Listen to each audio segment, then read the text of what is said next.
With the news that the Hell in a Cell pay-per-view is going to be removed from the schedule next year, the WWE have to put a lot of concentration and importance to the pay-per-view they're keeping in October.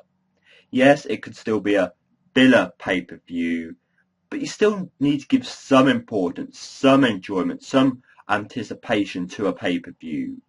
So with this year's BattleGround, I feel there has to be something pulled from the hat, because the matches, most of them have felt good, had good build-up, but the actual name, BattleGround, not really. This is not going to be a predictions video.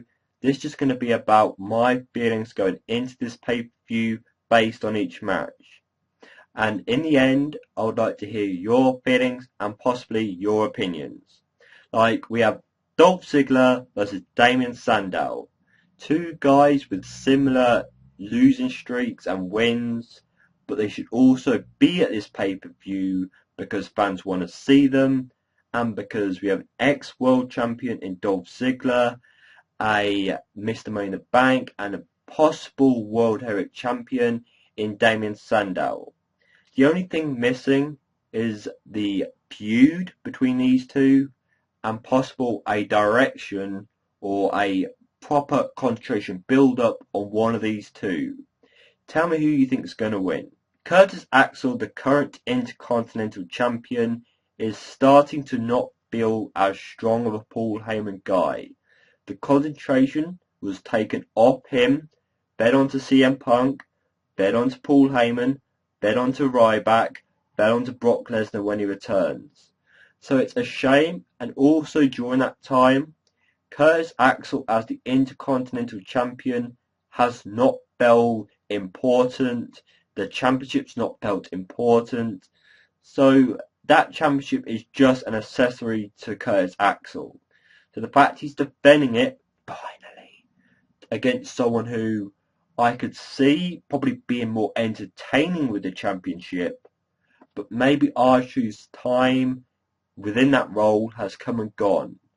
He could possibly become a future champion, but right now he's only been put on TV probably to give Curtis Axel a match at the pay-per-view.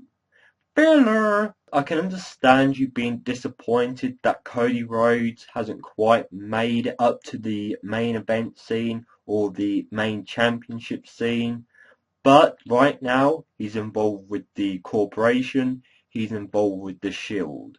Yes, there's two ways this could go following BattleGround.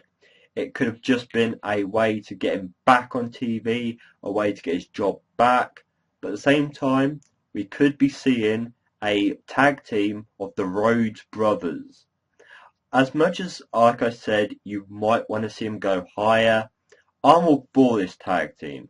I think if this gets some concentration, it could be a way to get Cody Rhodes on TV. It could be a good way to give us a new tag team. And maybe later down the line, Cody Rhodes could branch out again for the maybe fourth time to try and build himself higher. But we have the new tag team, or the temporary tag team, going into this match fighting for their jobs. And I think it's a good way to make them come in strong, but at the same time, the WWE Triple H fans put Goldust down for his lack of wins and his build-up in the WWF, WWE. Cody Rhodes not really won that greatest amount of matches, but they're going against the Shield. The Shield, who have only been protected or saved thanks to the Corporation storyline. Because the Corporation storyline didn't happen, I think the Shield will be there to fill in spaces, to defend their championships if they need to, and not be anything ever so important anymore. But when it comes to who's going to win this match, you tell me.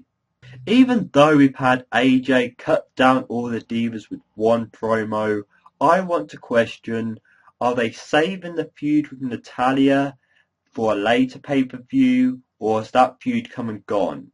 Because at BattleGround, AJ, the current Divas Champion, is going against Brie Bella.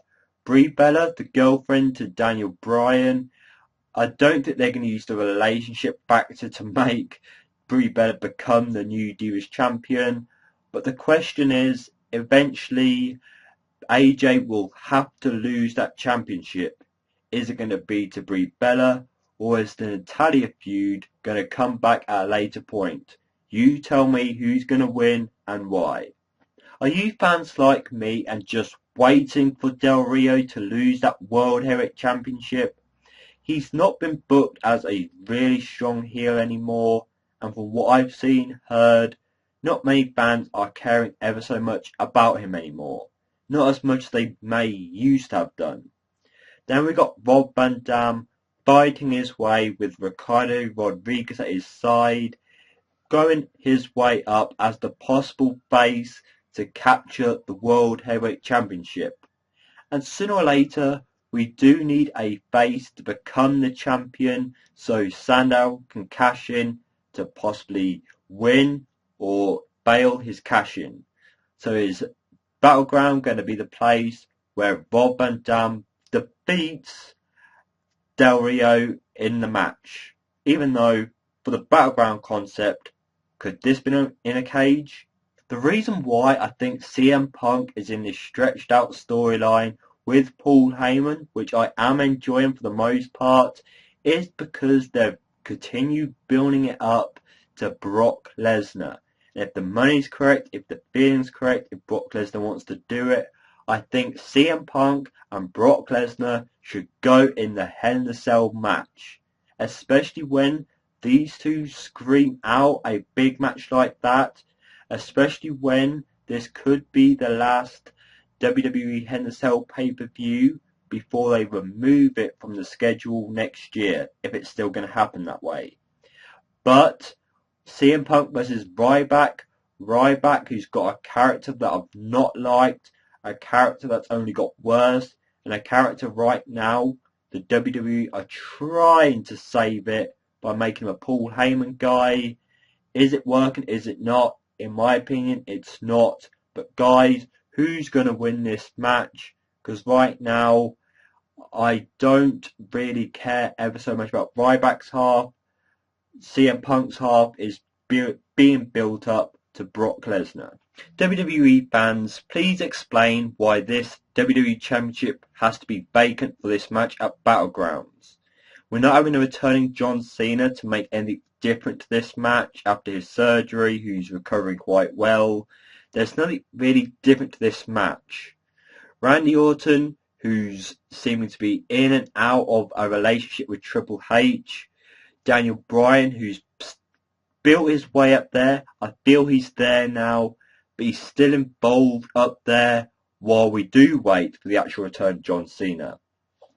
But who's going to win this match? I'm interested in it because I do like the Randy Orton and Daniel Bryan feud. But who's going to win? Especially after the title removals from the last pay-per-view. Tell me in the comment section below. And now I'm just going to say Battleground. The term Battleground doesn't feel necessary. The matches feel quite good going to this pay-per-view. The feeling's not quite as strong as I was hoping for, especially for a pay-per-view. I grew up looking forward to the pay-per-view, something to look forward to, something that gave me the big thing of the month. But right now, I don't feel it to this pay-per-view. But please share your thoughts on the matches, your predictions, and your feeling in the comment section below. And now, onto the pay-per-view from a hat. What am I going to review next?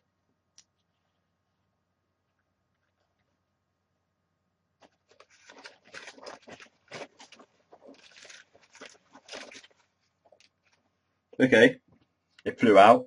And it is WrestleMania 13.